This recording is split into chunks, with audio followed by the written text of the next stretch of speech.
Hi, y'all. Today I want to talk to you about posting, which is pretty essential to your Beachbody business. So it's something you're going to have to get comfortable with.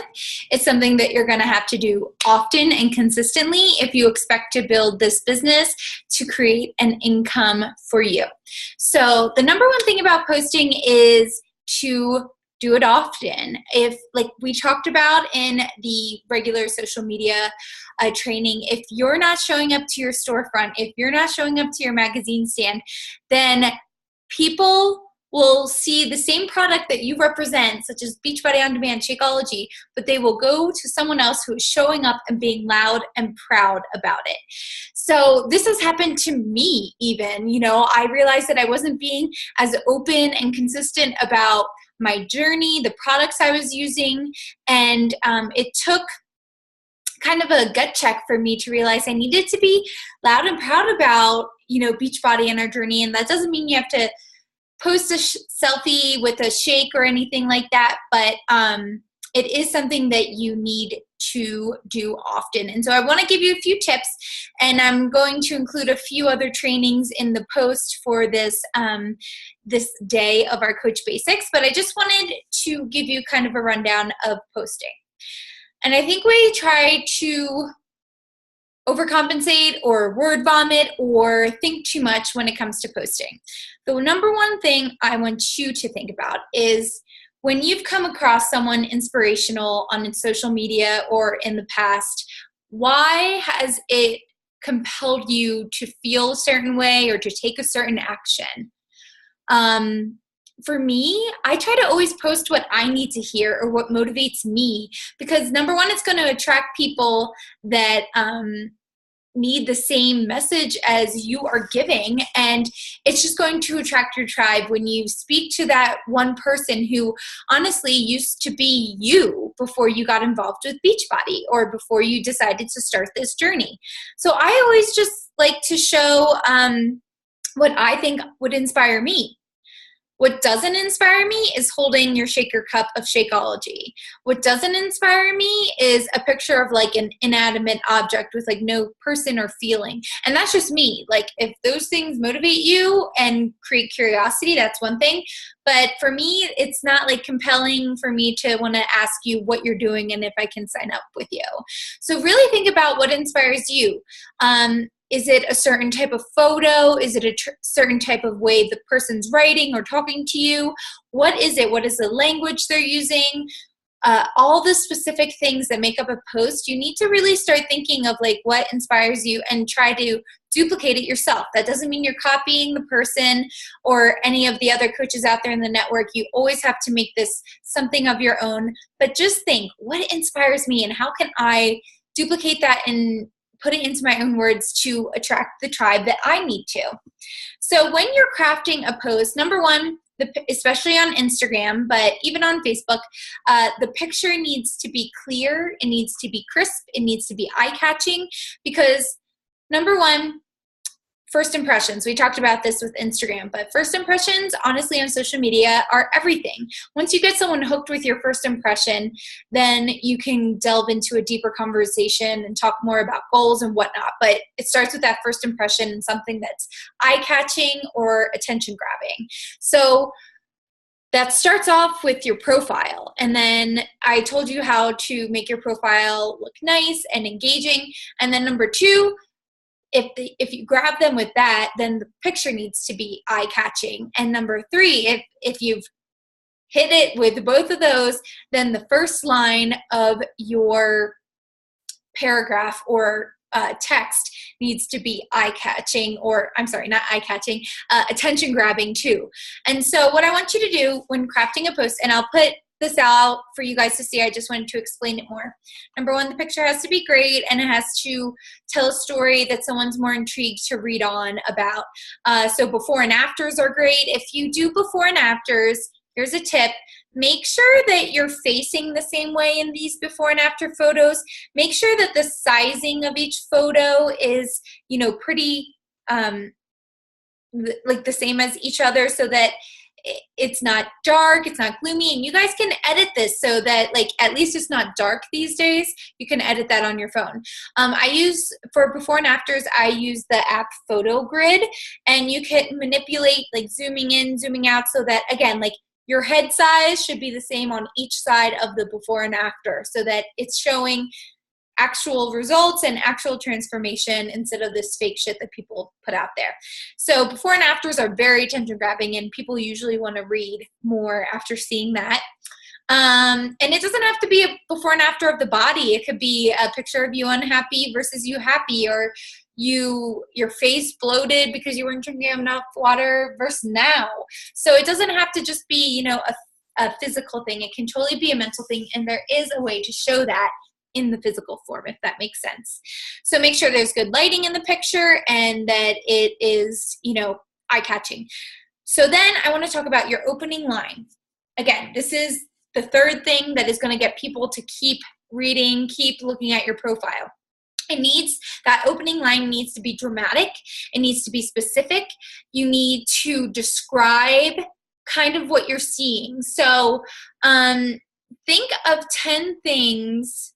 Let's start with this. Think of 10 things and write them out of what you felt, how you thought, what you saw, what you hoped, what you dreamed before Beachbody. I call it BBB, before Beachbody. So for me, growing up, I had no dream career or anything like that. I just knew I wanted to help people and make people laugh.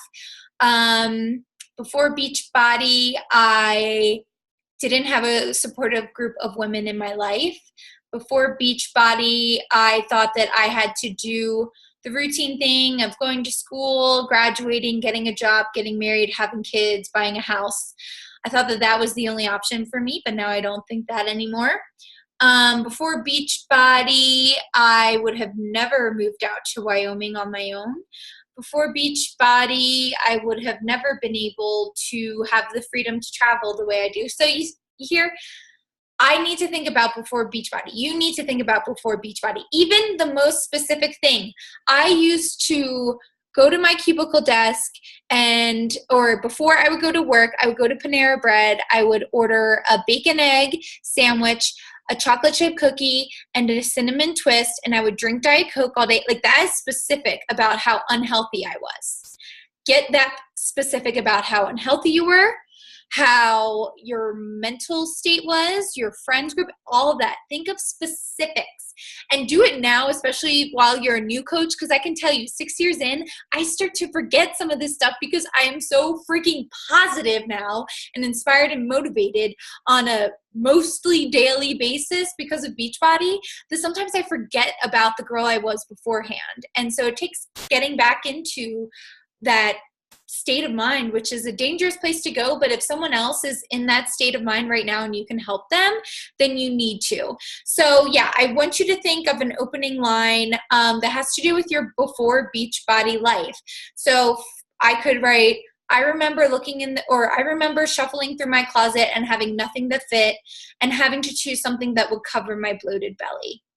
It was exhausting. It was tiring. I was done. I knew something had to change. That can be something like your first paragraph. It should be short, quick, concise, and like a precursor to what you're about to talk about. So think about that for paragraph 1. Paragraph 2, what led you to change? What journey took place? So this is kind of talking about like how maybe the moment you got signed up, what was like the breaking point for you getting signed up? Like, did you see a post? Did you do this or that? Talk a little bit about like what journey started taking place, when it started, and then once you started, what you were doing. And then paragraph 3 should be where you are now and what your hopes are for the future. So now I have more confidence.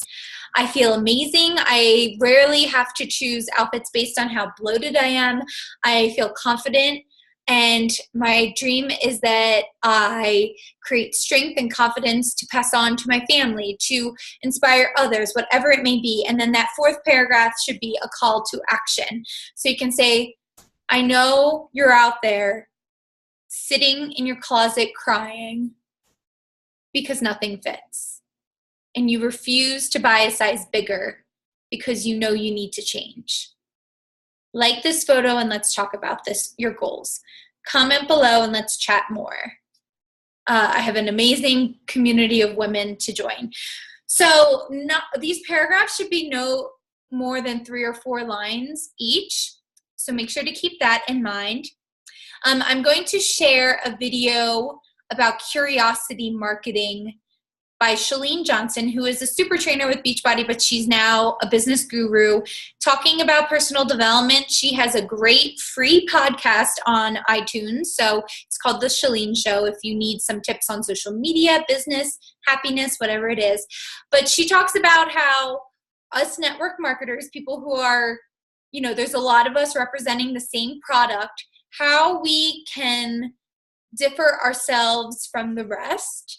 And like I said, it's not by showing your product. It's by showing you and your story. So that's what it should always be when you're leading with social media and posting. Also with posting, I think I mentioned this beforehand, but you want to post during the times of day when people are, where's my phone? I do want to show you one thing. You want to post during the day, times during the day when people in your audience are on most. So if you're doing that, which you should be, on Instagram, you should change your profile to a business profile, and you can just do that in settings. But once you do that in settings, you can click this, you can click this little thing right here, the little lines, and it will show you when people are on during the day, what day they're on most, what time of day they're on most. And let's see. Content, audience. Yeah, mine is on most at 12 p.m. and 6 p.m., which means I need to post very soon. But it'll tell you the gender of most of it's a lot of great insight. So make sure you have a business setting on Instagram. And yeah, so I would love to hear any questions you have about posting. And your assignment is to create a post with a call to action to a challenge group, which you will be in a challenge group with your coaches, your upline, even if your upline isn't in this, that's with me then. And if we're in the middle of the month or whatever, just throw them into our current challenge group, and we're going to worry about teaching you how to run a challenge group after you've actually had a few challengers and gotten a few people signed up. We will go through that, but first you need to start posting, and we'll get to the invite tomorrow. And showing up to your storefront. Let's just start with that before we teach you how to do a challenge group. So I thank you for watching this and watching the other materials that will be with this post, and have a great day.